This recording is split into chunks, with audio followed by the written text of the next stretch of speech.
kids and everyone in the room. I think for me, again, this is just a right time for us to have the conversations on refugees and especially new arrivals in Cox's Bazar. I lived myself personally in the camps in Bangladesh for 6 years, and I was there 2 times this year. I visited in February, and I was there just 2 weeks ago where I attended the stakeholder dialogue the government of Bangladesh hosted in Cox's Bazar. As everybody has already mentioned, we did receive tens of thousands of people again were forced to flee from Myanmar to Bangladesh after the recent conflict between the Arakan army and the military. And I think just to mention this, none of these people, unfortunately, arrived in Cox's Bazar with their full family or complete family. All of them, either 2 members survived from each family, or maybe 1 person survived from each family, or maybe none of them survived from some of the families as well. So they arrived injured.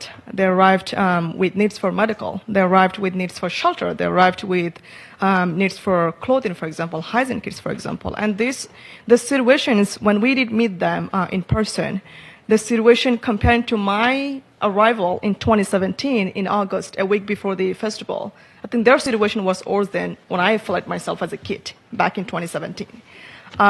So again, just to mention the current situations in Cox's Bazar, first of all, their shelter is not covered or funded by any of the donors or organizations in refugee camps, especially for the new arrivals. They either share a tiny shelters of their existing families in the camps, or they find an empty spot to sleep, like masjid or mosques where people pray 5 times a day. And the only place they find to sleep is during the night, and during the day they have to be outside somewhere, including women and children. The funding, again, is the huge crisis and one of our top concerns when it comes to refugees in Bangladesh. We know it's going away. Everything is cutting down, especially in November and December this year. And that's one of our main concerns. When I was in Bangladesh in March, World Food Program was already preparing their announcement to cut down ration food for one individual per month to go down from $12 to $6, which is more than half, to survive on a bare minimum already. And that was my biggest concern, because we have seen 2 times of food cuts in the past. One time it went down from $12 to $8, and the other time it went down from $12 to $10.